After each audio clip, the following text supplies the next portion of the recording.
It's the most boring time, and but it's the most important time because it's all about money.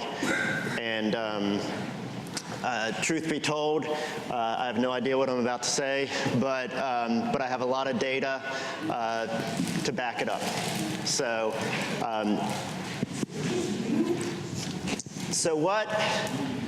what we're going to be looking at is going to be comprised of this sheet that is helpfully titled Sheet A. That's where our journey will begin. Then we have 3 additional sheets that we'll get into later, and I will talk about these, so you're welcome to look ahead, but if you understand it, I will give you well, I'll have Donna give you some kind of prize, probably a fire hat or something. But so you should have 4 sheets. Sheet A, Alt 1, added employees, Alt 2, MSD, and Alt 3, added employees / MSD. This is all the data we're going to be working with, along with the handy-dandy CIP. Unlike previous years, I'm not going to be cutting and pasting specifically from these sheets, but all the data I'm going to be discussing is located on these sheets. That'll become more apparent as we get started. So I have no idea how long this is going to take. It depends on how much coffee I have. Nancy just told me that blue is a fast color, so we should, I guess I'll just go fast. But the things we're going to have our conversation about, we're going to talk about the FY 2018, kind of where we're at, revenue and expenditure wise. We already screwed up my sheet because of the added sand fencing from yesterday, so there's a little change there, but that's okay. Then we're going to go into previews for next fiscal year, which will include some information on the positions that were introduced today, and then we're going to sort of take all of that information and put it in context of FY 2020 and beyond. So you'll be able to sort of see the impacts on a bunch of decisions. So our FY 2018 budget goals were as follows. No increase in the ad valorem tax rate, no adjustment in the MSD rate, sufficient funding for all the operational demands of the town, full funding of the CIP, sufficient funding for the Beach Capital Reserve Fund, a 1.5 merit salary increase and merit bonus for employees, and a direct appropriation of revenue into the fund balance. Those were our goals going into FY 2018, and that's how our success, or how I'm going to judge the success or failure of 2018 as we go forward. We're going to start with some highlights from the revenue side so far, and this is what I'm predicting. Ad valorem taxes are going to remain strong. Not a huge growth in those, but when you have a 99.63% collection of ad valorem taxes, you're doing well. We see a growth on that typically every year. It's a very modest growth, but we see growth in that, and I expect that to continue. Some significant increases in shared revenues. We'll talk about that briefly. There's a large utility franchise tax increase, proportionally speaking. Permit fees are strong, and we've had a nice influx of miscellaneous revenue. A large portion of that is from the sale of the vehicles and the surplus equipment.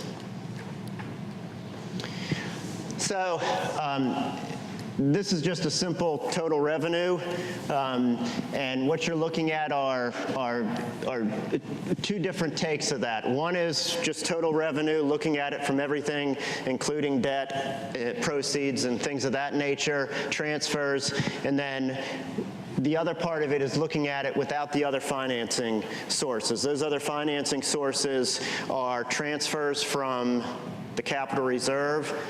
So if you look at FY 2018 and you see that large gap, our total revenues are expected to be $10,806,875. You subtract $1.25 million of that off the top, which is a transfer from the revenue. That brings you down. You pull out the debt proceeds, and sort of that bottom line, in this case the orangish reddish line, gives you an idea of our actual revenues on a better comparative basis. The one thing that orange line does represent, it does represent grants. So there are some grants in there.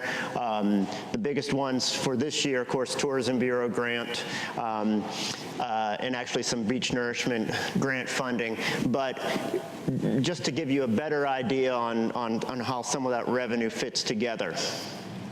Again, looking at FY 2018, you can see the chart on the left is just a simple line chart showing where I'm predicting FY 2018 revenues to play out. So a little over 4.3 million. You can see that's largely being driven by the change in assessed values, which is the chart on the right, which I typically budget 0.25% every year. You see we fluctuated. 2014 is revaluation. That's why that's so low. But you have 0.45 down to 0.44 last year. We saw a 0.44% growth on that. So if you look at the budget and what I anticipate end of year, you're looking at a $1,400 difference. By the time you get through fines and penalties, that'll probably go up a little bit, but it's virtually impossible to sort of predict where those fees are going to be. So basically, we're going to break even when compared to the budget, which is a good thing. Shared revenues, this crazy chart, this is shared revenue collections. So this is gross collections on an annual basis from 2013 to 2018, and those are different growth rates. So, for example,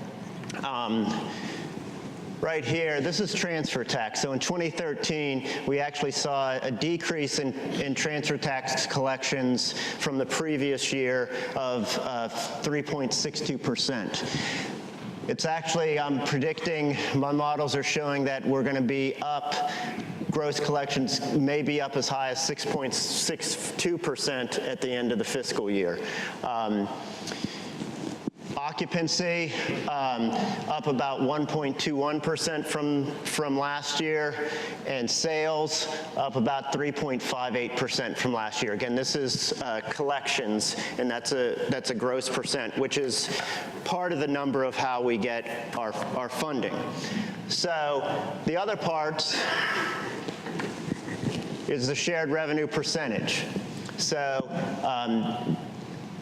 transfer and occupancy tax are calculated the same way, so that's the upper. So in 2013, of the revenue, of the occupancy and transfer tax revenue that was returned to the towns, we got 12%. That fluctuated, and this year we're getting 14.75%.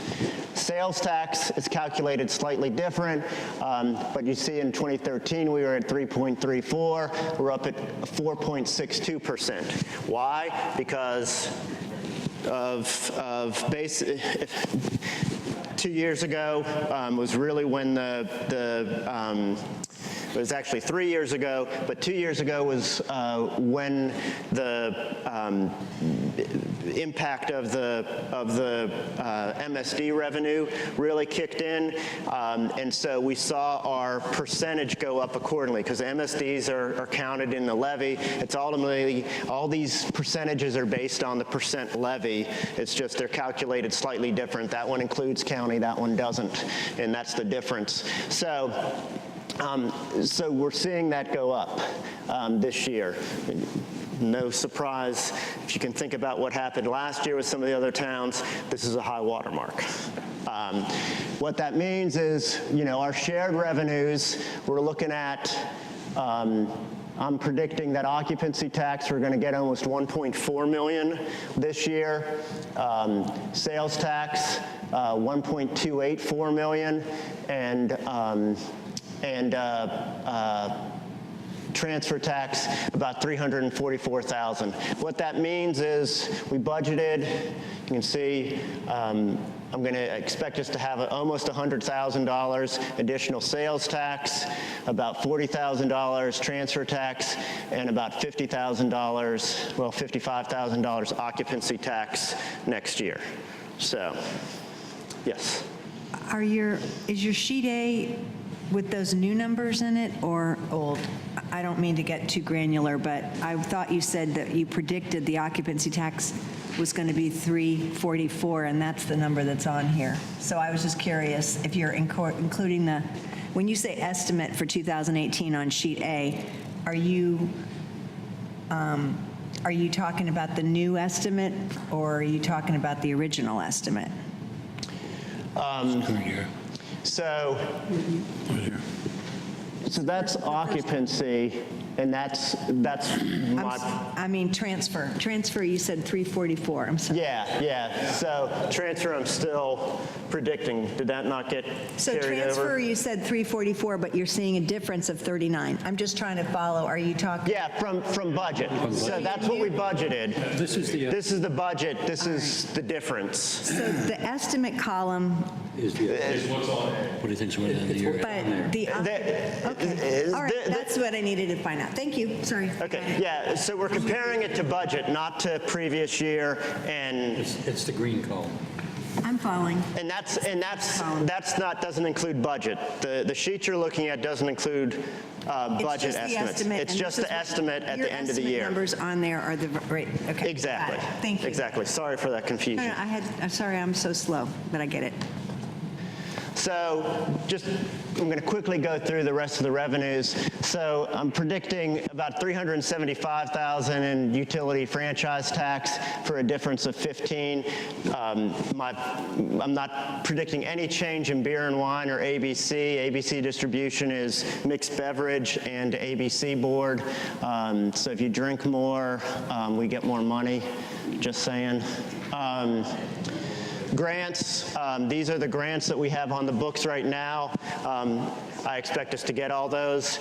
The shoreline grant includes the amount of money we're getting from the county to assist with our debt payment. So that's what that includes, plus $24,000 for the shoreline grant. We're going to put in for $10,000 for the government access, so I've included that.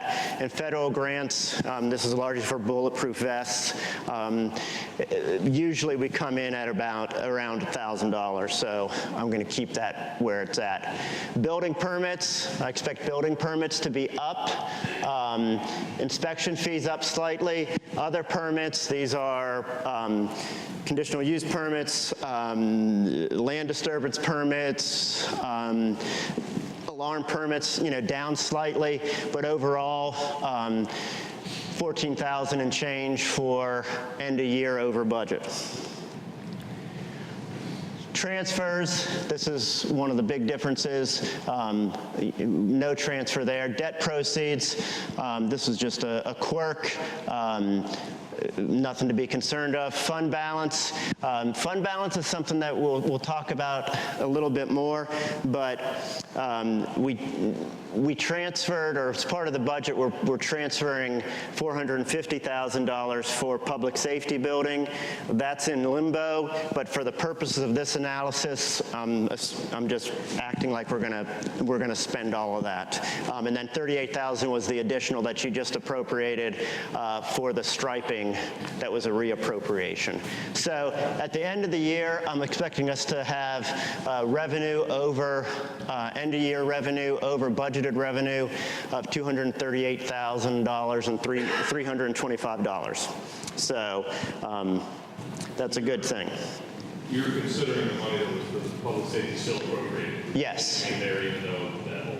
Yeah, well, it'll either be we'll know more in the coming months, and we'll be able to adjust. But for the purpose of this, I went ahead and kept it in there. That money would either be in this year or not in and move to next year. Exactly. So It'll just slide. it's just going to slide. Yeah, so I felt like it would give us a much better look at where we're at to keep it in there than to pull it out. Any questions on that piece before I go forward? That's before you pull out the capital piece, correct? On revenues? Yes, yes, this includes, you're talking about this number right I'm there? talking about the total line. Yeah, that's total as it would appear in our adopted budget, so. So now looking at expenditures, just a few things. So we have our beach nourishment debt and implementation of the comprehensive pedestrian plan. That's really, those two things in and of themselves are what really pushes us into the $10 million range, where we haven't been before. We made the last payment on the original park property. I want to highlight that again because I think that is certainly something to be celebrated by the town. The public safety building planning expenditures are delayed. We just discussed that. Hopefully we'll get some movement on that in the next month or so. And we've actually only amended the budget 3 times to date. I would expect at least one more amendment as we go forward. And also, unlike previous fiscal years, we still have over $30,000 in the contingency, so we still have money left there. So the way it's looking right now, I don't think we're going to have to pull anything from fund balance to sort of cover end-of-year expenditures. To be safe, we might just be able to get away with just pulling those from contingency, and we might not even need to do that. So I've tried to show you expenditures in a variety of different ways so you get an idea of kind of how they compare. So total expenditures, which is this blue, it's red and then it turns blue, is everything. So not accounting for capital outlay, not accounting for beach nourishment.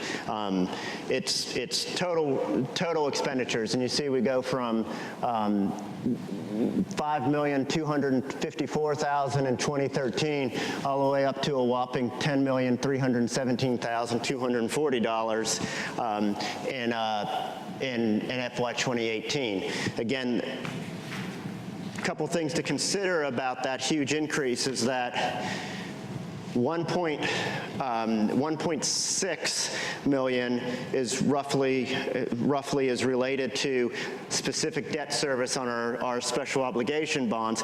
Plus, there's an additional 1.221 million that's transferred from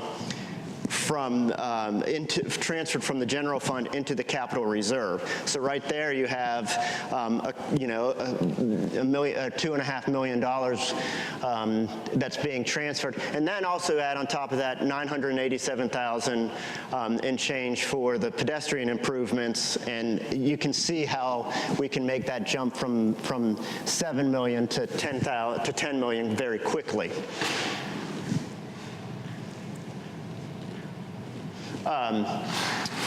If you look at it without beach nourishment debt, you see it drops down to 8.8. If you take out capital outlay, it drops to 8.5. And if you take out both, you can see that we're relatively flat with a sort of a natural growth there. So again, those differences I think are very explainable and understandable of how we can go from 4 million to 10 million I'm sorry, 5 million to 10 million in 5 years. You're saying that the purple line basically represents our operating costs? Basically, yes. Yeah, outside of sort of one-time kind of things. So that was what you, this was the chart that I put in there specifically for you, Chuck, so, because you asked about that last time. So, you'll hear me refer to these as drivers. On the expenditure side, I mean, there's nothing, there's nothing profound about that. These are the things that drive the budget. Employee costs, so right here you can see our employee costs go up. Employees aren't cheap. Operations, you can see that sort of has some fluctuation, but in operations, there can be some one-time expenses and that sort of thing that can help push that in a different way. Capital outlay, you can see that varies. It pops up, when you add $987,000 in comprehensive pedestrian plans, and $450,000 in public safety building engineering. All of a sudden you're popping up. Debt, you can see our debt skyrockets. We know where that's coming from. That's beach nourishment debt. And then transfers, you can see that's the amount we're transferring. That 1,221 million is what we transfer over to the Capital Reserve Fund, and we will do that for another 2 years. What's the big jump in the employee costs? Between 2015, 14, 15? We added employees. Top line.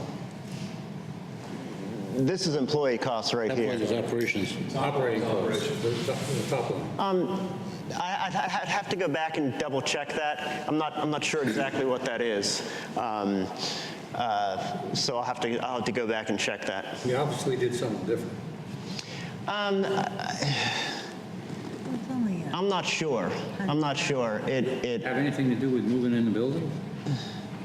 no, not in 2014 and 2015. Beach nourishment, maybe? Some of the beach nourishment costs? Operation? That's probably what it is. Yeah, actually, that probably is what it is costs related to, because we're talking about 600,000.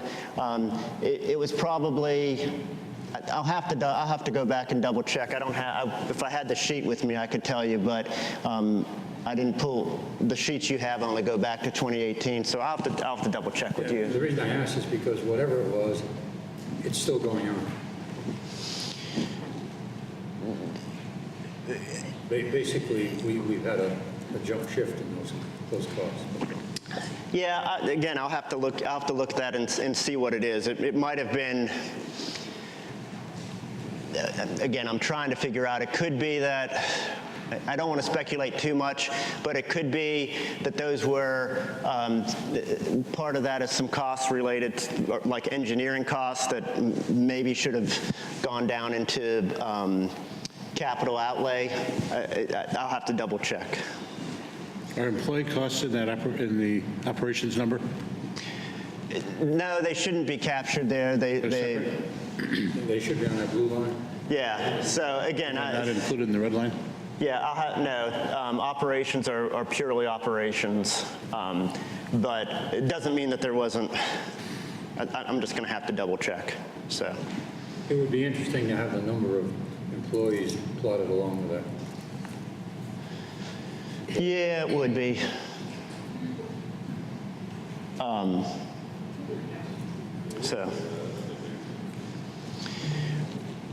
So in lieu of that, we'll go a little bit forward here and just look at what I'm expecting at the end of the year. So governing body, I expect to be under budget, about $8,000. Administration, $17,000. That is largely as a result of the transition from Denise to Christian and when Denise came on and those kinds of things. Finance, slightly under. Legal, who knows what the future holds, but right now I'm expecting that to break even. Public buildings, slightly under. Information technology, under by about 3,000. Moving forward to public safety, police under, just slightly under 8,000, fire 7,000, inspections, believe it or not, this shows you how much medical insurance can impact something. A good portion of that is from the delay in when Corey left and Steve came on, but a large portion of that as well is that Corey had family coverage and Steve does not, and so you actually see for our purposes you actually see a huge fluctuation from that. Merrick is contract, so that's pretty easy to predict. I know exactly where that's going to be at the end of the year. Streets and highways, I expect us to be slightly under budget. Sanitation, that's one that if we have a budget amendment at the end of the year, that might be one of those areas. It's too close to call right now, so I'm calling it even. Beach management, this is going to change. I predicted us to be under by about 20,000. When you add the sand fencing in, we'll probably break even. Community development, I expect us to be under budget. Parks, under budget. Obviously, transfer to beach nourishment capital reserve fund is fixed, and then contingency, we're currently at 30,000. For the purposes of this, I'm just sort of showing that money going away, which leaves us with being under budget by $251,310. So if you look at it, if you take those two items, we're looking at a fund balance contribution of $489,635. You can see how that's gone the last couple years. The top line is total fund balance. Again, this includes minus $488,000, which we've appropriated. So our total fund balance drops a little bit to $4.9 million. Unassigned is estimated at $4.45 million. This just gives you another shot of contributions. And then this is, so the top line is total fund balance in our percent of expenditures. So it's 86%. Unassigned fund balance, which actually unassigned fund balance ends up being, wait a second, let me get my colors correct. So total fund balance is purple. We actually drop down to 48% of expenditures. Again, the calculation is expenditures. Our expenditures are 10 million. We are actually, that's how you make the calculation. 43 is unassigned, and then if you look at unassigned, if you looked at it with taking out a capital outlay and beach nourishment debt, we're actually 86%. And if you look at total fund balance just without beach nourishment debt, that's actually the 43%. So those are the colors. So we go from 39, 43. The purple is total fund balance. We go from 76 to 48, and so on and so forth. So bottom line is, we get a duck for no increase. We get a duck for full funding of CIP. We get a duck for the 1.5 merit. We get a duck for the sufficient funding of the capital reserve. We kind of get a snake because we had to do some mid-year transfers, and we get a big rooster for having a nice contribution to the fund balance. So overall, I think FY 2018 is going to be a good year. We have to have a snake because we had to do transfers?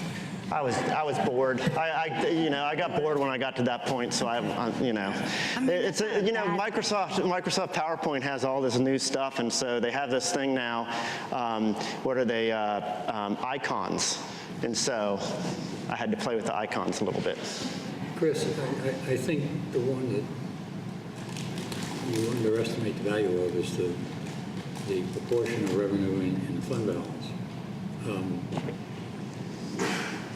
And even though you look at it as a total over that 10 million, the real total is the operating, and we're up at over 80% on an operating base. Yeah, That's what he Sure. said. 86. 86. That's why he gives himself a rooster. Yeah, I don't know how much crowing it is, but because it's down from where it was. Yeah, it's down because we appropriated the 488, but If you exclude that 488, which is actually for a project, we're well over 100%. Yeah, I mean, that's one way to look at it on a cash basis and not applying it as a percentage basis. I mean, our fund balance for a town of our size, under our circumstances, to have a $5 million fund balance is very good. Unfortunately, what'll likely happen is, the LGC will run their formulas and they'll say, oh, 48%. Well, they won't yell at us for 48%, but they don't take the time to look at it in those contexts, in that context. So, And I think we do, though, from an operating standpoint. yeah. Yeah, I mean, the value of percent fund balance is a fun one to play with, but the value of it as a metric is limited. So. All right, so putting FY 2018 aside, we're gonna look at FY 2019, and so the charts you're going to be looking at are Sheet A, at least to start with, are Sheet A and Alt 1. That's where this data is coming from.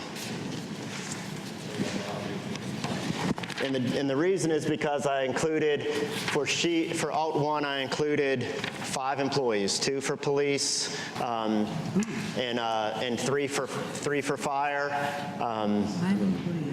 So you could see what those numbers look like. To answer the question ahead of time, could we afford to add? Could we afford to add 5 new employees? The answer is maybe. So that's the best I can do at this point, is tell you maybe. And I say that because, frankly, in 2019, if I were just looking at 2019, I would say yes. But looking ahead, I get more concerned. And my concern is everything's fine and dandy until you have to increase taxes. And so that's kind of the metric I use when it comes to is something affordable, sustainable? Would we have to raise taxes? And the answer to that is looking forward to 2020 and beyond is maybe. And we'll get to that, but right now let's focus on FY 2019. And we're going to start with Sheet A, which is more of a full battery. So on a revenue side, and of course this is the crux of the whole discussion, is that we're not looking at any new revenues in terms of operations or adding employees. Any revenues we have, we're not suddenly going to get a big shot of adrenaline with revenues. In fact, we're going to see a decrease, and that's going to be because the big one to focus on is shared revenues. the grants and the fund balance appropriated, those were, that's, the fund balance appropriated is for a capital project, and so that's kind of in and out. The grants are sort of the same thing, but shared revenues is where we get a big shot of our extra revenue from, and that's going to be down slightly this year. So again, looking at this chart, you can see from 2018 to 2019, we're looking at about $1 million loss in revenue. Now again, almost 500,000 of that is going to come from fund balance, and then some of it's going to come from grants. It's more accurate to sort of look at this line, which sort of pulls those out, and you see it's still a drop, but not quite as significant. So ad valorem, we're going to go up slightly, but that's based on a 0.25% growth. We'll probably have a little bit more than that, but is it going to be enough to fund another position? No. But it is going to maintain and still remain strong. Shared revenue collections, again, based on the models I use, and this is percent change or percent increase, decrease from previous year. I'm predicting transfer is going to come back down to a more normal 3%. We might see a slight uptick, 0.5% in sales tax, and actually a slight decrease in occupancy tax. Is that from the budgeted numbers or from the No, now we're totally working on, you're looking at the red column. Right, and that's estimated. And that's estimated. There is no budget yet. Right, but no. My question being, the red numbers, you just said that you might see an uptick in sales tax. I thought that's what you said, but on here. No, this is, we're looking at collections now. And so remember, they're the two factors, collections and the percent we get back. So collections are going to remain, collections overall are going to remain strong. All right, I'm sorry.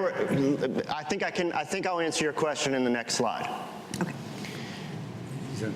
So where we're going to get hit is that our shared revenue percentage is going from 14.75 down to an estimated 14, and on sales tax from a 4.62 down to a 4.35. So essentially, we're going to lose revenue because we have there's not enough new gross collections to make up the difference in those shared revenues. So our overall revenue is going to go down. And these numbers are factored in because last year Dare County raised taxes and Nags Head raised taxes. And so we didn't do anything, and so our percentage is going to come down. And so, luckily, taking some of the edge off is that I'm still sort of predicting growth in overall revenues and transfer and sales, but not in occupancy. So when you look at the actual collections, we're looking at those combined numbers. I'm going to expect us on a occupancy tax to go down from 1.39 million to 1.31 million, sales tax down from 1.28 to 1.21, and then from transfer 3.44 to 3.77. So that's combined, that's $163,000. Are you basing that off of, well, you're basing that based on the 14 as opposed to 14 point, I can't hear you. 14% and 4.35. The estimated you have now, the budget that you did. Understand what I'm saying? You're estimating that? It's based on actual. Actual, okay. Yeah, so when I do this, you're welcome to come look at it sometime. I have all of the data from 2002 until the most recent month we had the report. So I have all of that data, and so I base my growth factors on what those actuals are. And then typically I don't factor in any growth in occupancy. I'm just not comfortable. I've said that before. I'm not comfortable with that number. I feel like at some point it's going to slow. And so I usually factor 0 growth for that.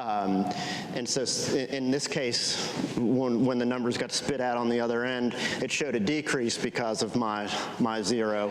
And then on the others, I usually do about a 3% in transfer, which is why you're seeing 3% there, and a half percentage on sales tax. Again, we're dealing with estimates, and I purposely try to be conservative. I'd rather end up the year with money than have to come back and say, oh, sorry. So any questions? Again, the big takeaway here is in terms of real dollars, 163,000 when you subtract grants, and that's really the loss of revenues that we're looking at. And you also are showing, getting ahead of ourselves, you're showing a decline into the, in your projection in the following years too. Mm-hmm. Yeah, and again, you're going to see these charts expanded on in the near future with estimates for that. Obviously, I'm much more secure in what I would predict for 2019 than what I would predict for 2023, but those numbers are there. So again, if you look at that number, it's actually a loss of 393. The big loss is that 163. So we're down almost 400,000. Yeah, and so you have 163. Then if you subtract, some grant funds and that sort of thing, you get a big difference. So in previous years, I would have pulled out the CIP, and we would have painstakingly gone through it. I'm not doing that this year. As was sort of highlighted in the previous presentations, most of the stuff you're very familiar with. There's the turnout gear, the SCBA. There's some stuff for vehicles.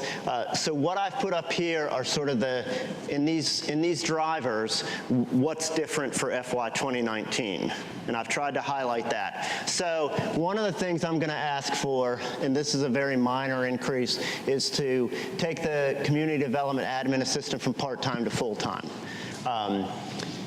One other thing in employee costs is that during my review, there was discussion of not increasing the merit salary increase percentage, but increasing the potential to earn more in terms of a bonus. So for the purpose of this discussion, I've put 5% that people could earn in a one-time bonus, merit bonus.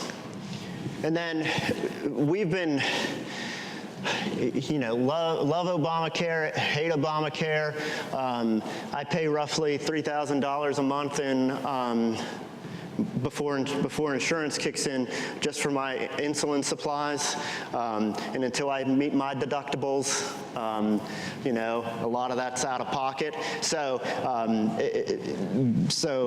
I both love and hate our current insurance, but regardless of that, we've been living with a grandfathered plan, and we don't know how much longer that's going to continue, and so the employee costs also include a more significant increase than I've budgeted for in the past, because we're likely going to see that, because to get the same plan that we have now, we're going to see a major increase. And our plan is good, not rich by any stretch.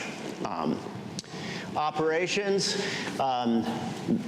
There are some things that I've pulled out of CIP and put more into operations costs. One of those is this building is likely going to need to be painted next year, or we're going to try to work that in. That's probably going to be somewhere around $25,000 to get this building painted. CAMA land use plan. This is something that I think we all would believe needs to be updated, and the estimates, as Joe presented yesterday, are anywhere from 28 to 40,000. I've put in 40,000 as a starting point in the projections. Capital outlay, they're the normal things, plus we have the next item, or the next part of the phase of the pedestrian plan. So that's in there. That's a big ticket item. And additional funding for beach management. We've pulled, at least in the budget as it stands right now, we've increased that from 75 to 25,000. This includes profile surveys, the planting, the fertilization, and likely additional sand fencing when we need it. And then debt, this is actually a capital item, but I put it in debt because what we're looking at here is the diesel exhaust system. It's roughly $42,210, I think, but we can sort of lease to own that, and so we end up, if we did that, we would incur some debt, but we could pay it over 4 years at about $10,000, and so the projections actually shows us doing that. Again, we're looking at this without added employees yet. So this is sort of you can think of this as the status quo option. So this is just a cluster chart that shows that shows the drivers with employee costs, operations. I know that I like it because it looks good, and I'm going to talk about it a little bit more here in a second. So, you see sort of this trend line I added, which is an increase, employee increases. It's a little confusing, so I'll try to explain it the best I can. If you look at it budget to budget, it's an additional 106,000. Again, that includes 5% merit increase, part-time to full-time position, an increase in health insurance.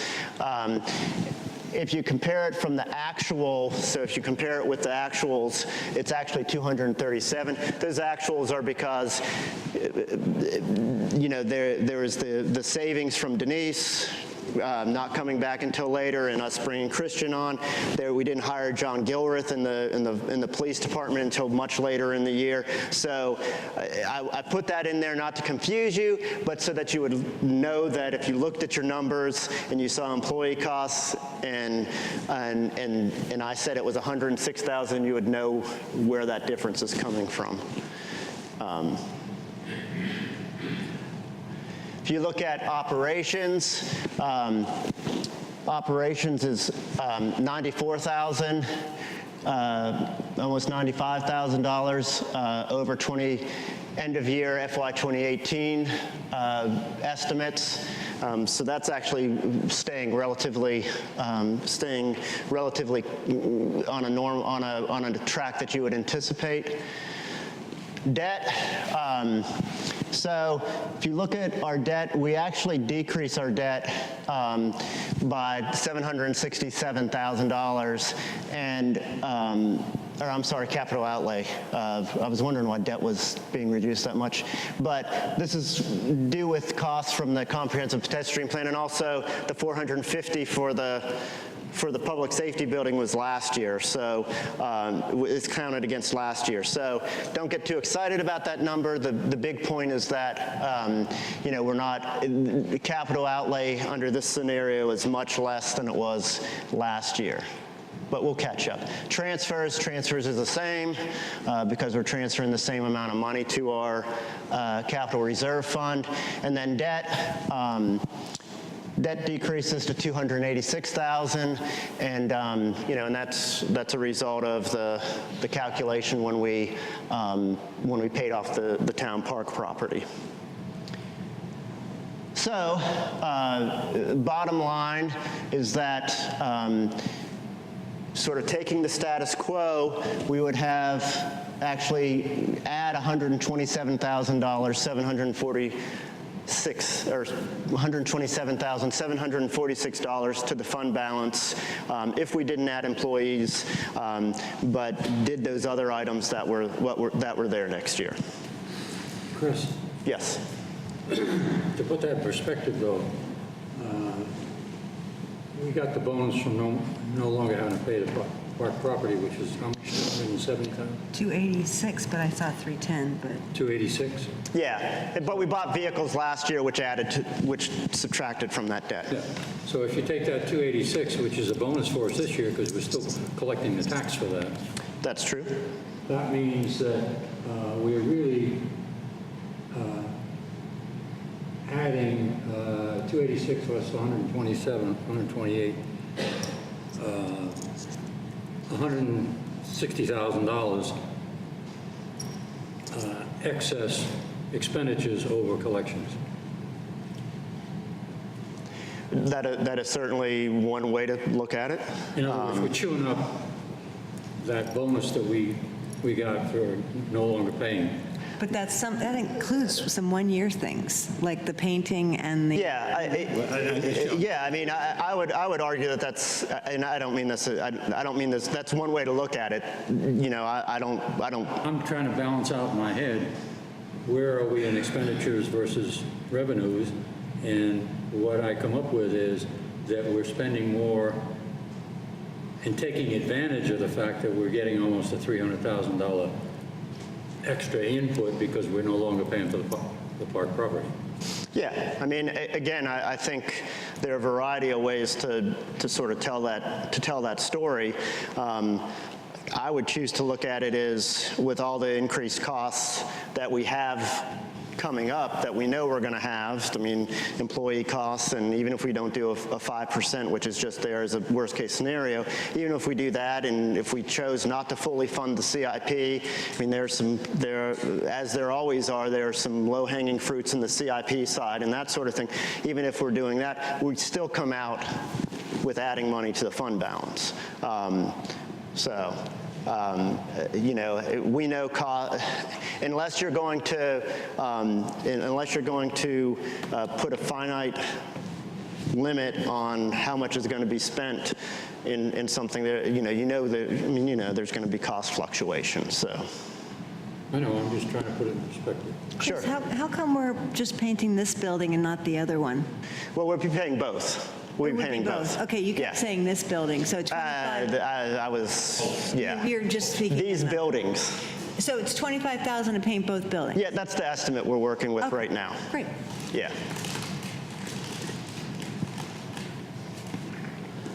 So, refer to your Alt 1 sheet.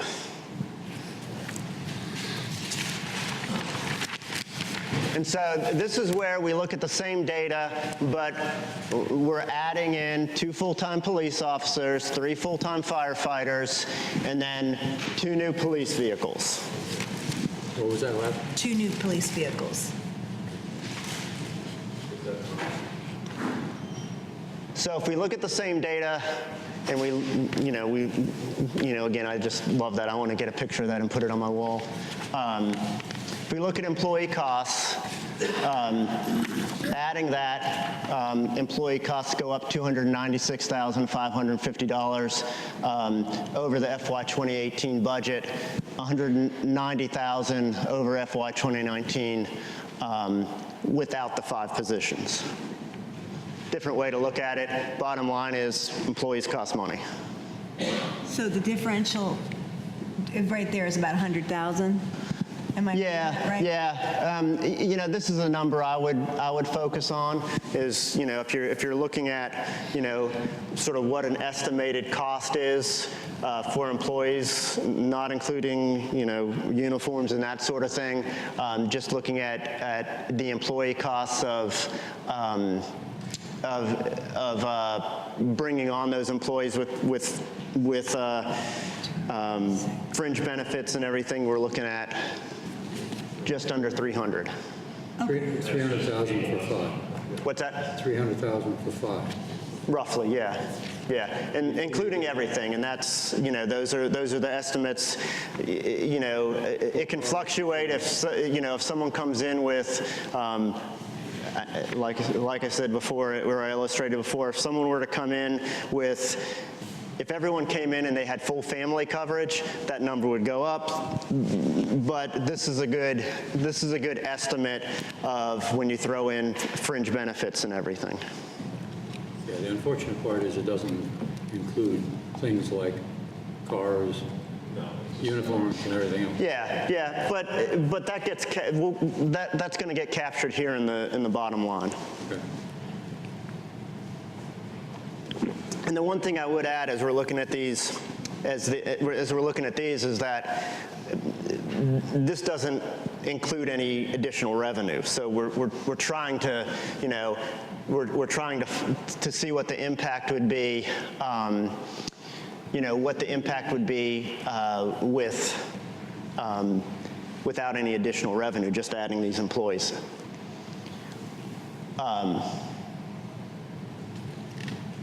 So that was a mistake I didn't catch. But so if you take away operations, you can see that the operations costs don't change. And I know the question is going to be, well, if you're adding 5 people, why aren't operations changing? And frankly, the reason for that is that I would challenge and I would expect both police and fire to absorb those uniform costs, those costs of equipment, and everything in their existing budget. I think they can do that without hurting themselves. Again, we're not talking about vehicles. We'll get to that in a second, but just from an operational standpoint. Capital outlay, you know, we're talking about $90,000 estimate for 2 new vehicles on the police side.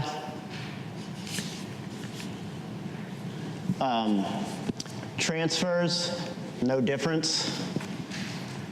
And debt, there's the same change, so no difference from the previous sheet, but obviously we'd be adding $90,000 eventually in debt, which that would show up in 2020.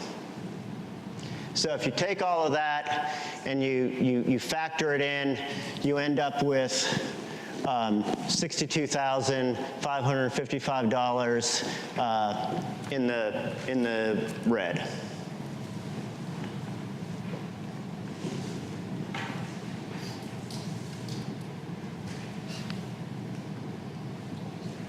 So that's a lot to take in. You know, again, looking at if I were asked, can we add those employees next year? My answer would be, I think we could find the money to add those employees next year with very little impact. With very little impact on the, you know, on next year's, on the activities of town next year. I mean, I think between CIP and perhaps some operational expenses, we could very easily find $62,000 without having to transfer anything from the fund balance. So that's sort of the long and short of it for 2019. Chris, what does a penny of tax generate? About $156,000. Probably getting ahead of myself, and you'll probably talk about it later. And I shouldn't get ahead of myself, but I'm just going to throw it out there that it really fluctuates a lot when you go from 2020 to 2021. Can you give me the cliff notes on why it goes to negative 519 and then positive 456? Do I have to do that right now? No. Okay. Okay. No, of course not. But yes, you know, that's certainly not lost on me, and it's why I love doing these charts. I know, it's just, the numbers don't lie. So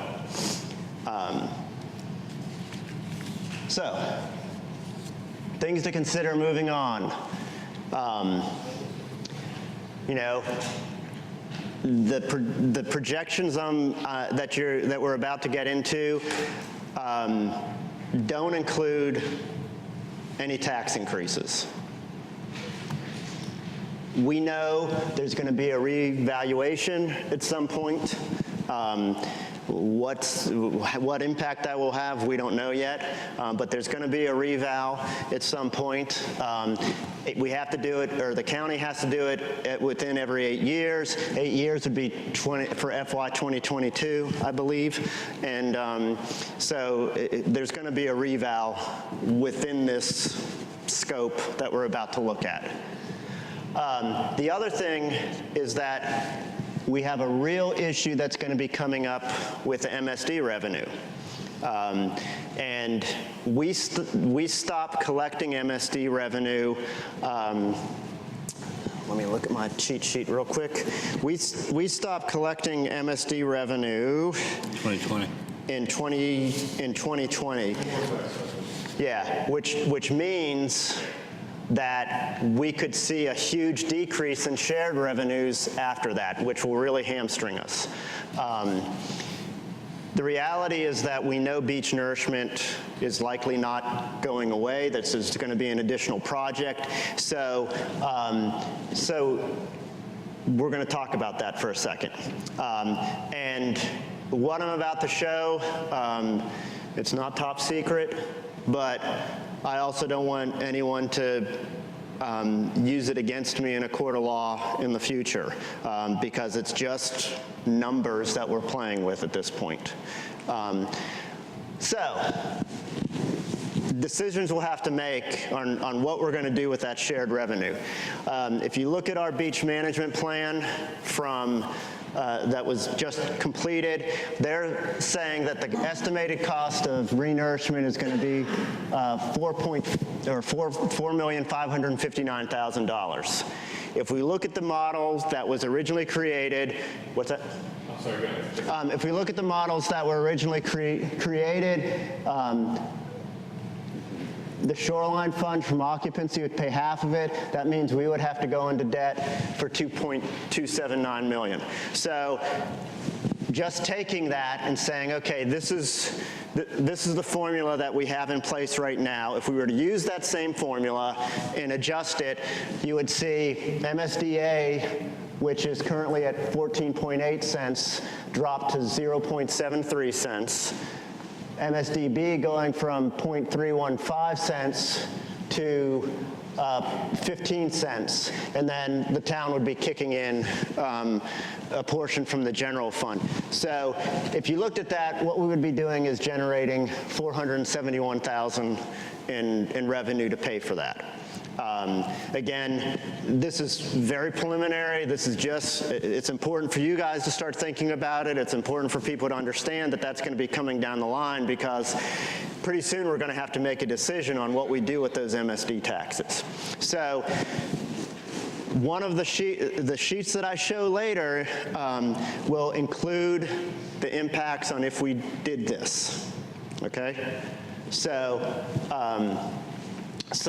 you know, how MSDs are handled will have an impact on the significant impact on our budget, because we're either going to lose a bunch of shared revenue or we're going to maintain some shared revenue. So, you know, you can see this bullet. If we use that example in 2021, if we didn't if we didn't put that in place, we'd lose about $200,000 in shared revenues. But that money's committed. No, it's not. This is If we collect it, we're collecting it on the basis of it's for beach nourishment. Yeah, but he's talking about the percentage of shared revenue. No, not the shared revenue. Yeah, but this is only, that's shared revenue. Well, I'm talking about shared revenues. Yeah. I'm talking about if we keep a proportional MSD tax. Yeah. That is going to, money is going to be directed into a fund for beach nourishment. No. Yes, the money we collect for the MSD has to be used for beach nourishment. But what I'm talking, hey, let's go back. What I'm talking about is what that impact would be on shared revenues. Okay. And so this is what we're looking at. So, you know, if you follow it all the way through to 2023, you know, this is where we would drop. We'd go from 14 this year down to 13.85. I'm just predicting that. Down to 13.5. What I'm trying to do is factor in the inevitable that other towns are likely going to increase taxes, so I don't want to be too bullish.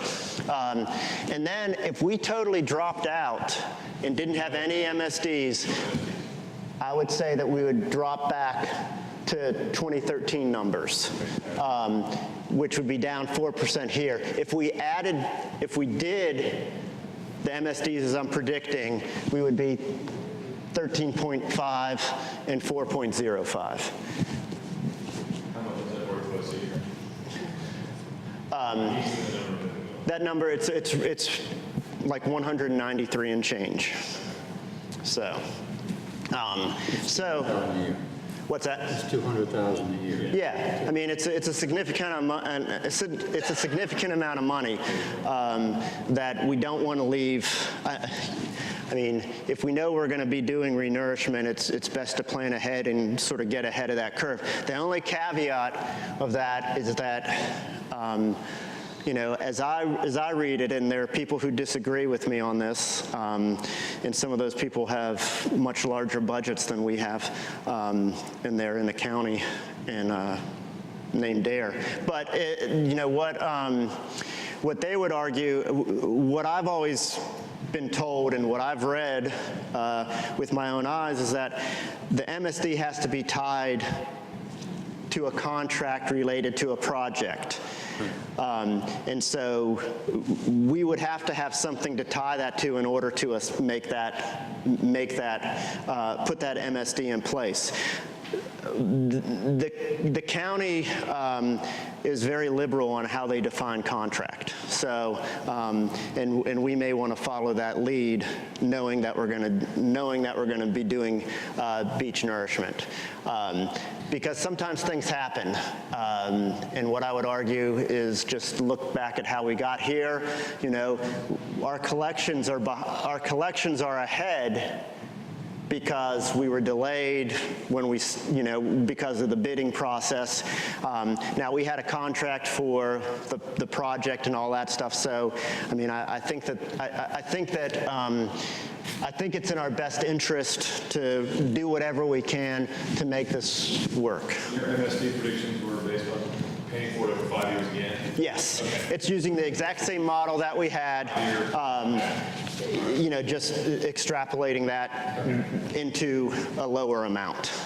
And why I hesitate on that is we know, I mean, I really would love for it to come in at $5 million, but I'm not optimistic that it will. I'm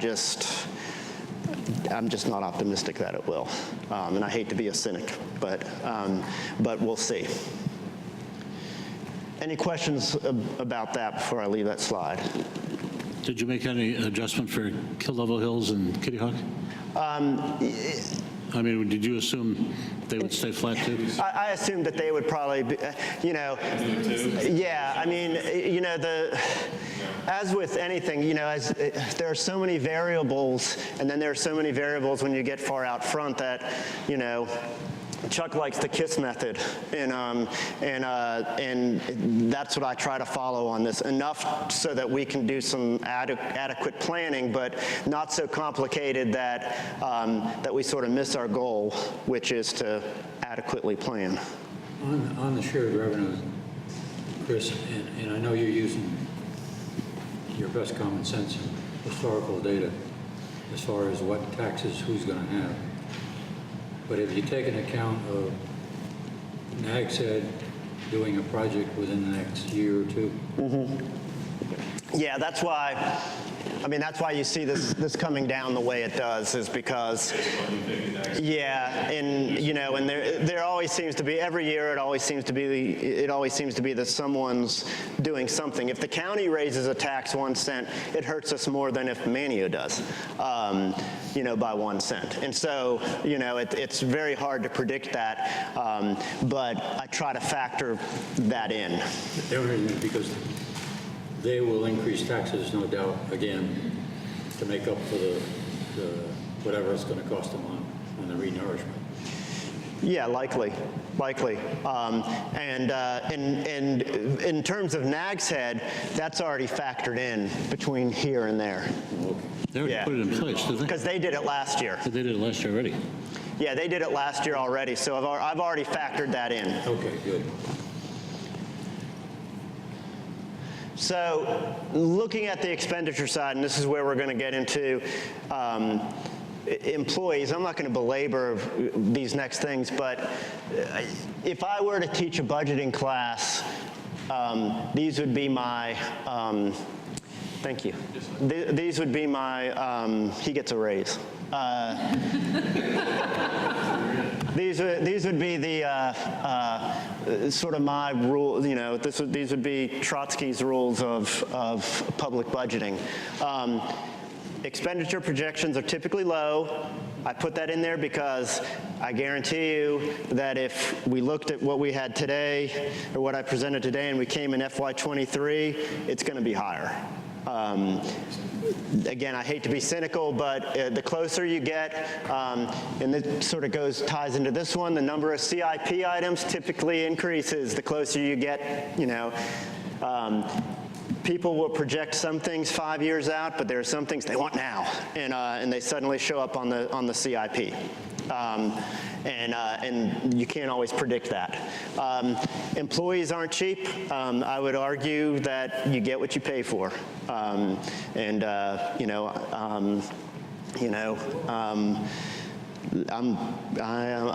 certainly not cheap, although I dress that way. Operational costs, again, you just know they increase over time. It just happens because costs increase. And then we never know what's going to happen because all of a sudden, we end up with a storm or, suddenly, I don't know, the HVAC system, geothermal system breaks down and you have to tear up the parking lot, like we're likely going to have to do, and you have to deal with that. So you just know that things are going to happen. So if we're looking at these things, I'm just trying to highlight what I consider to be the biggest factors influencing going out. If we add, and this assumes that we're looking at 2020, so this assumes that we would have added employees. In 2020, I may come back. Again, this comes from my performance evaluation.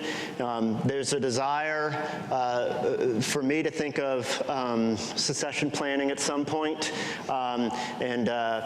because at some point you guys aren't going to like me anymore, and I'm probably going to have to leave. So, I don't want to take all my toys and go home. I want to be able to give those to someone. So at some point in here, I'm likely to ask for an assistant to the town manager so that they can learn all this stuff, and they can stand here and I can sit there and do nothing. 2020, that's when the final and the most costly phase of the PED plant kicks in. Now, we hope it comes in lower, but Monica, you asked, and you'll see this in a second, you asked about that minus 516. The largest portion of that is all of a sudden we go from spending, $300,000 to $400,000 out of pocket to implement the plan to $900,000. And again, there are some things we could likely do with that, and we're dealing with engineers' estimates at this point, and so they're it's the best we have it right now. But that is the biggest factor in 2020 is that if we didn't have that $900,000 expenditure, I would probably be saying, hey, let's hire employees. But And you're also assuming another grant. exactly, exactly. $1,000 assumption in there. Exactly. So that 900,000 is with that. Now, we may be able to spread that out, but there's, for our purposes, I think it's good to keep that in mind.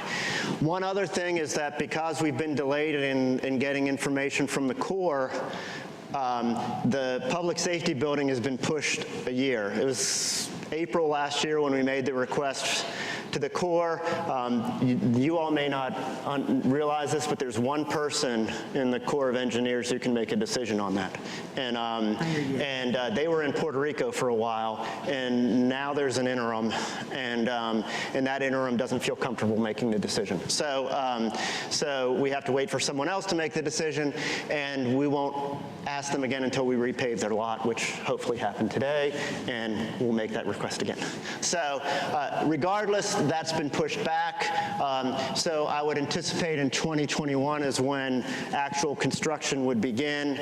Might be sooner than that if we go forward with it. But if you look at that, it actually doesn't show up because it would be a capital item.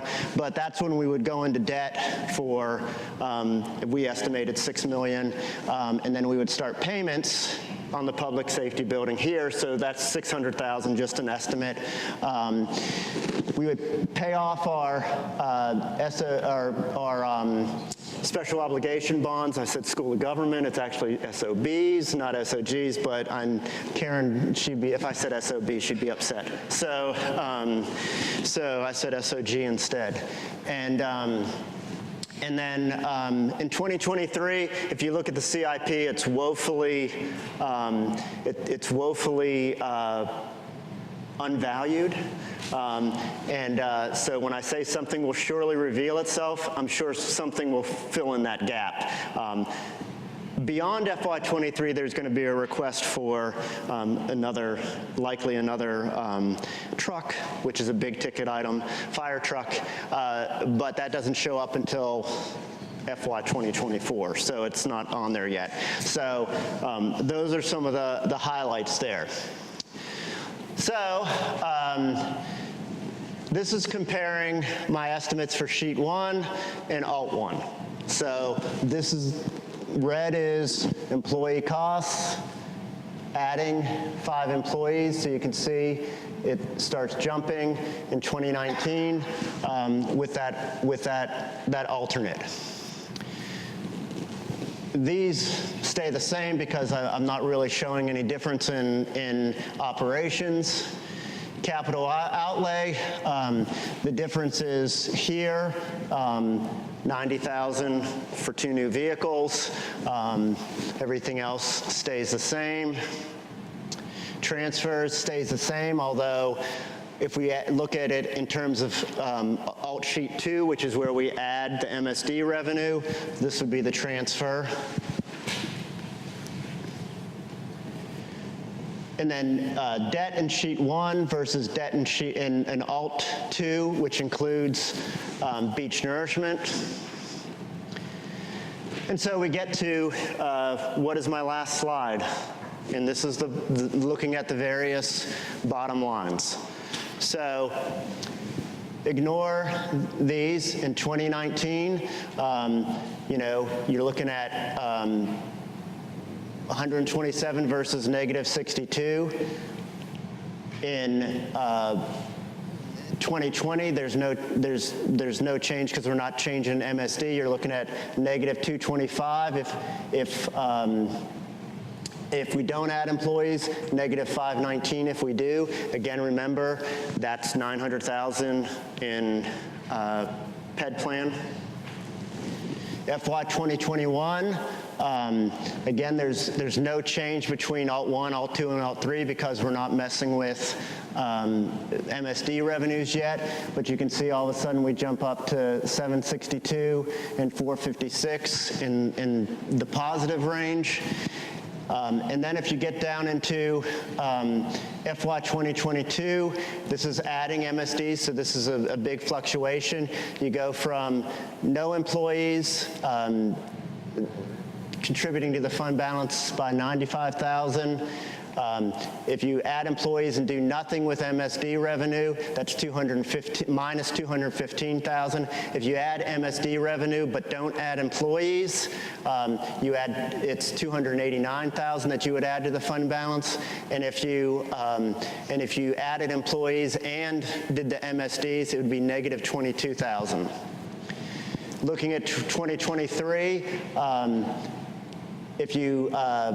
if you just did nothing, including add employees or MSDs, negative 76, add employees, negative 393. If you just added MSDs but no employees, you would add 114, and if you did both, added employees in 2019 and continued that, and added the MSD revenue, you'd be looking at negative 201,000. So those are the projections based on the models. I know it's a lot of information. I tried to make it digestible. I hope I did at some level, and I'm glad to answer any questions. I think we should recognize that we're talking about 6.5 employees, not 5. Because you've got one. Yeah, sure. Sure. Yeah, because those are factored in. So that 21, 22, 23 factored in your request for your... Yeah, so it includes, it includes taking the part-time to full-time, 5 public safety, 2 police, 3 fire. It doesn't include any additional police, any additional fire that may come down, and it doesn't include an assistant 2, beginning in 2020. Again, all of that's in fluctuation, but I wanted to give you, the whole idea is to give you an idea of sort of where we stand with some assumptions. Just curiosity question, wouldn't municipal bonds be an option for phase 3 of the PED plan? Yeah, we could always look at. Yeah, infrastructure. We could always look at that. Probably not bonds. They wouldn't bond something that cheap or they wouldn't bond something that low, but you could probably get some kind of loan. And because we paid off the park, we do have collateral. So, and if the timing were right and we didn't have it, we could also probably incorporate all of that issuance with public safety if we decided to go forward. So, for the public, That's right. Yeah. When do we pay off this building? The buildings? I think it's 2023. Okay. It looks like 2025 or 2024. Yeah, I think it's 2025. Okay. Yeah. Oh, yeah. It's somewhere over here where we can't see it. Yeah. Yeah. I've had all kinds of numbers in my head, so I'm doing my Chris, best. I have a question with the MSD. So in 2020, when the MSDs are sort of set to expire, if you will, that would be the point at which we would either let them expire or adjust them, and we would be able to adjust them without necessarily having some kind of firm contract in place that would force us to spend lots of outlay. We'd have to have some, would we have to have an enormous amount of outlay to have this firm contract in place? The short answer to that, I think, is no. Okay. The longer answer is if we're collecting it, the whole point is you don't collect something that you're not going to spend. Right. And so it has to be used for the specific purpose. There are some arguments that a contract for sand fencing in that area would be sufficient. But for our purposes, you know, I mean, we want it to be based, we want to set that rate on an actual valid, Nourishment, yeah. you know, Right. because we don't want to be caught going too high, we don't want to be caught going too low.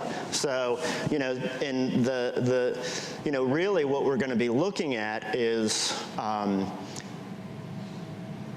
you know, based on the profile surveys is, you know, is probably not next year, but probably the year after, kind of, you know, testing the, you know, seeing where how the air's flowing and deciding on, you know, starting to make decisions on moving forward one way or another. Not signing a contract for beach nourishment, but starting that whole planning process in earnest. And is that deemed sort of a intent to do, whether the renourishment project happens in year 4 or 7 or 6 or whatever? Okay. Yeah, I mean, we can adjust the rate on an annual basis. I mean, right now we tied it to the repayment of the bonds. You know, there is a model out there which shows collecting at the current rates. I mean, that's actually the model that's shown to the LGC, is that, you know, you have to show that you're going to maintain it going forward, and the number that's shown there is 1.221 million. The reality is that, yeah, that's in there, but if we don't have to spend that much, why would we do that? I mean, you know. But Chris, there are a number of cities, towns that collect an annual assessment for beach nourishment at a fixed rate. I think Virginia Beach does it. Virginia Beach is in Virginia. Huh? I mean, there are different rules for I Virginia. understand that, but what I'm saying is there are towns around that collecting on a continuous basis, recognizing they're going to have to do it, and they're collecting their best estimate of what it's going to cost. Yeah, and that's our only obligation is to have our best estimate tied to something reasonable, and then there's this weird, you know, stipulation about, you know, a contract. Now, is that contract with, you know, with CP&E to continue to monitor? Some people have taken the position that it is. Also, just while we're talking about it, we're in a little bit of a unique position too, because we worked with the county to give us half the funds, as you've kind of pointed out, plus 2 other towns. And so we got some economies of scale on our $14 million project. It's a lot to think that we're going to coordinate the renourishment with those 2 other towns, but we may. But it could really wildly affect what we have to spend if we need to renourish and they don't, for example, or they don't decide to fund, or there's so many variables with that. Exactly, and my whole purpose was to impress upon you all that it's not, financially speaking, and just looking at the town, it's not in our best interest to let that expire and then, you know, and then try to catch up. I think it's best to look at it in terms of a project that will continue, and that something at some level is going to replace the current MSDs. We will go back and we'll amend the ordinance and we'll put a new rate in there. Might keep the same rate, I'm not sure, but it's going to come, and you guys need to be, and everyone needs to be aware of the fact that that's going to happen at some point. Well, I don't think we have a choice. Oh, I would agree. And Nag said today is collecting a lot of contract. Yeah, I mean, well, what Nag They didn't said, have a contract. They don't have a contract? but I think what they would argue is that they had a contract to, Monitor. yeah, that they you know, again, it says a contract, But it's, so. you know, Plus, they just went up on the entire town in some respects, didn't they? I mean, some of that isn't. They put in MSD, yeah, I mean, they put in an MSD rate, because what they did was they kept their MSD in place. That's the whole other thing, is they kept their MSD in place, reduced it to 0, and then came back and put, because, you know, there's the whole public hearing aspect of it and all the other stuff that comes with MSDs. To keep an MSD in place at 0? Yeah. I thought you could do that. Yeah. the reality is no one's going to complain about having an MSD if it's at 0. I still, with And all if you that had going to- on, yes, we- if you had we to gotta do some establish- thinking about 6.5 employees. And I don't argue, I mean, that's why I show that's why we're here. what the long-term costs are going to be to us, to be able to handle it. Yeah, and you know, weighing what's more important. Pardon? Weighing what's more important. You know, it's like, this is, Well, we can't do everything for everybody, and we, up to now, we've tried to do that. Well, We've been fairly successful. we can with a tax increase. Yeah, I mean, if I were to put it, if I were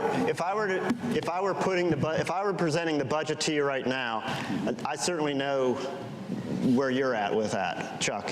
I'm not sure where everyone else is at, and you know, and I'd like some input now or in the future, because, you know, again, my goal isn't to provide you all a budget you're not going to adopt. My goal is to bring you a budget that we can talk about and move to adoption as painlessly as possible. Not because I don't want to talk about it, but because, you know, if you all said that there was no way we were going to add employees, then, you know, then it would be silly of me to bang my head against the wall and try to push that. Well, some of us might have already heard through the grapevine that you were going to come up here and we were going to be looking at this many new employees, but some of us just heard about it for the first time today. Yeah, So some yeah. of us need a little bit more time to digest. Sure. Chris, just a reflection. The last time we went through it, I think one of the things that's, and you've kind of brought it to light with what the impact is short-term of this, it kind of gets dicey, is what alternatives do we have to move into this at a paced rate so we don't strangle ourselves full out the first time? Sure. And can you come up with an alternative or some other alternatives that eventually achieve the total goal, but do it in a more modest manner so we can get through it better? Sure.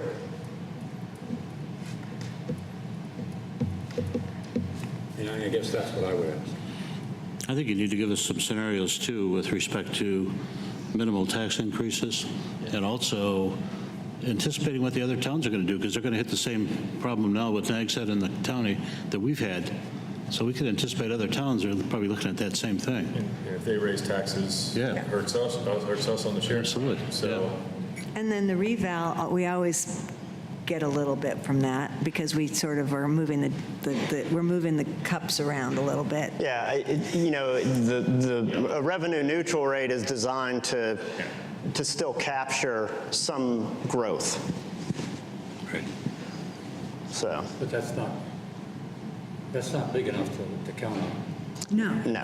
but you don't want to have, well, yeah, well, you know, it's not our first time talking about taxes, but we have done it sometimes in conjunction with a reval, but this could be that you do both. You're like 1 year raising a tax and another year revaling, which is going to not confuse the public, but certainly be a lot to explain. sure. I mean, Well, I think we've held them flat for 5 years now, have we not? 2013, the re-eval, I think is when we did it. yeah. 2021, isn't it? Well, no, that has to be done by 2021. 2022, But I I'm thought. saying our tax rate has been in place since 2013 and the last reevaluation. last time we raised it. Right.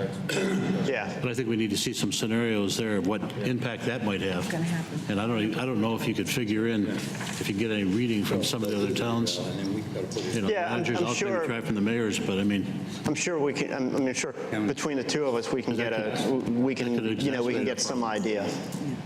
Chris, what's the percentage of They might- employee they might act cost a to little the They'll total act a little better budget? because there's going to be more money in it. I can run that number for you. I haven't. I'm sorry, what was your I was just wondering if you had a percentage of the total. Yeah, somewhere in that cost of range. Employee salaries to, you know, the budget. Operationally, probably about a third. Operationally. What was that, Nancy? Yeah. If Just the- taking out that's percentage The of? percentage of employee cost to, you know, the budget. Boy, we've got that for the operating budget. It's fairly straightforward. Another opportunity, too, we have a pretty healthy general fund. Could you identify any opportunities where we could move some of the balance of the capital projects forward to pay them off? Maybe there's nothing there that's sitting out there, but... Yeah, I think I would, rather than paying a project off, just for example, in 2020, if we were to say that for the PED plan, rather than going into debt, we would just transfer from the fund balance. I'm not suggesting that at this point, but if we were to do that, suddenly, suddenly we're well in the black that year. Yeah. And I would probably propose that before necessarily going into debt for that project alone. Just like we did this year for this year, if we were to add $450,000, I mean, as it turns out, we're probably okay. But when we were adopting the budget last year, we took the $450,000 to pay for the engineering for the public safety building out of fund balance, because that's a one-time capital expense that it sort of made sense to pull that out rather than doing any kind of tax increase at that point. I mean, we're sitting there, what, 86% fund balance percentage? I mean, gives us some opportunities. Sure. But as we add employees and living where we live, it becomes more and more important to keep that as a high percentage. So like I said, a lot to digest here, but it scares me more to hit that as we add employees because we've got more to carry. I think what Don was saying, looking at some scenarios that show maybe a moderate tax increase and see what we've got, because I think the other towns are going to do it. We can end up losing it from the shared revenue part if we don't. I think we're all in agreement up here. The people are important. Yeah. So I mean, if that gives you any bit of a hint, something. It gives me an idea of some scenarios to throw out there.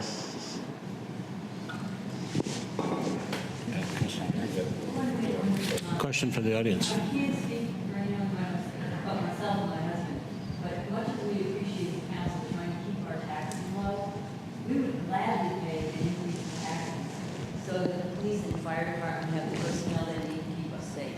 We can't put a price on our safety. And a little more in taxes, fine, but I'd rather see them have the personnel and have us feel like we're safe. Thank you for the comment. I think another way to look at it too, and not to take from what Currituck does with their occupancy tax, but a lot of their public safety, they justify occupancy tax for that, particularly on the beach area. I've never, loved that, but the idea is that the occupancy taxes that we collect, are for services to Tourists. take care of our visitors and our, year-round folks too. But we get a substantial amount of money from occupancy tax, obviously, and the shared revenues. And so, you can it's as a service to the visiting population, it's, you can see justification. But, I mean, Chuck and I talked a little bit offline earlier about the fact that we don't have a lot of growth in the summer, but I would argue that, I feel like there's more happening all the time in the town over the, maybe anecdotally I'm wrong, but anyway, there are increased demands for all those kind of services, I think, year over year. But anyway, it's a lot to think about. I just want to comment, we had a lot of time hearing the report from the police and fire, particularly with the impacts to adding employees. And the one thing that I feel like we don't talk about is the billions of dollars worth of property that's being protected, the tens of thousands of lives that are being protected, the cost of the businesses in town. Should something happen to any business in this town and all of their inventory, whether it's from vandalism or fire or a disaster, that's going to ruin those people. It's going to ruin them to the extent where they're probably going to have to move away, because I know a lot of small business people in this town, and everything they have is wrapped up in their business. Most of them work their business by themselves because that's really the way they make money. They don't even spend a lot of money in employee costs. They basically, it's the owner-operated small business, and if they lose it from a disaster, they're done. And, you know, as much as I appreciate all the numbers, there's this real face of this community and what we are protecting and trying to preserve. And sometimes I think that that human toll it's kind of there, but we don't talk about it enough. And I, for one, appreciate your comment.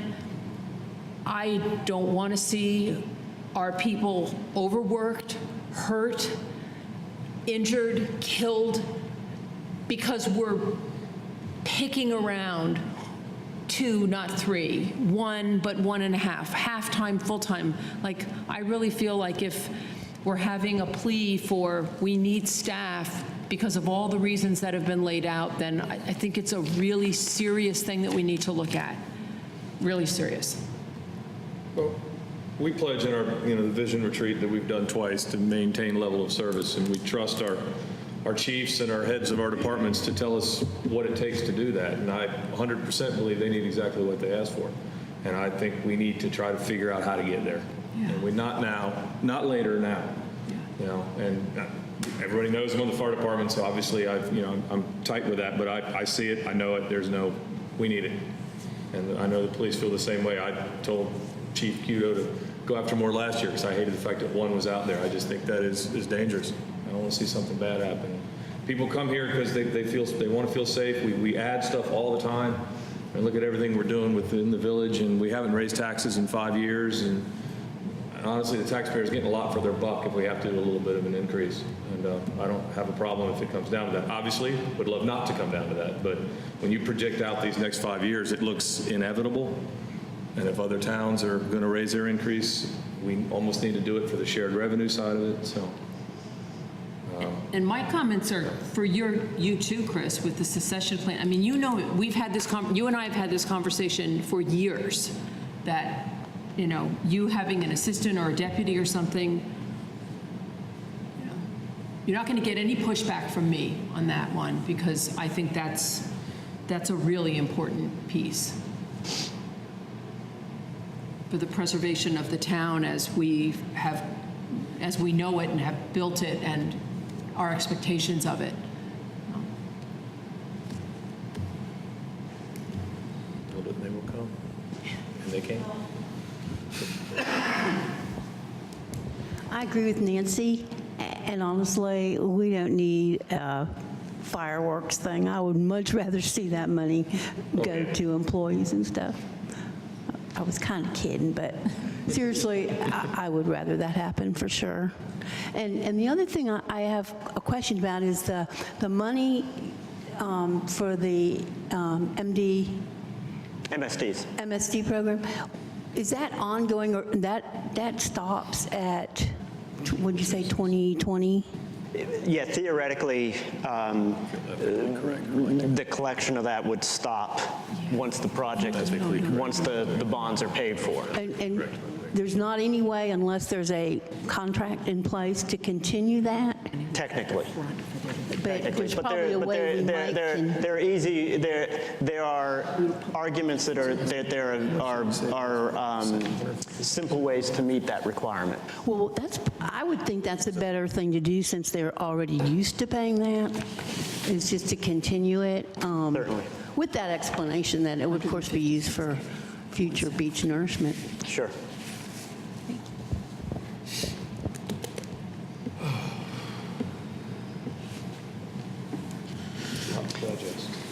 So, Chris, you'll give us some scenarios with respect to some increments on taxes, impact next year and maybe future years? What I'll endeavor to do for the budget is to bring forward a proposal that we can start working with. As a part of my presentation and as a part of the discussion with that, I'll have some scenarios.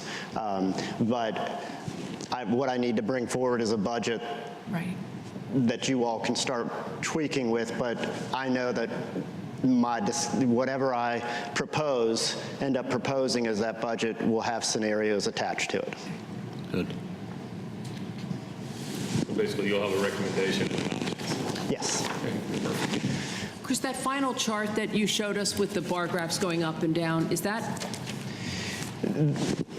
There's actually, at the end, I have the presentation. But, you know, the visual, that visual was, yeah. Yeah, that was last Yeah. week's good. All right. Any additional questions or comments from the audience? So step 2 days. Chris, are you going to, you're not going to do the, are you going to do the CIP also? Or not? What you guys can look through that. What I tried to do was highlight the items that were sort of out of the ordinary in the presentation. I didn't go through each one piece by piece. Okay. Well, thank you very much. Good presentation as always. Thank you, Chris.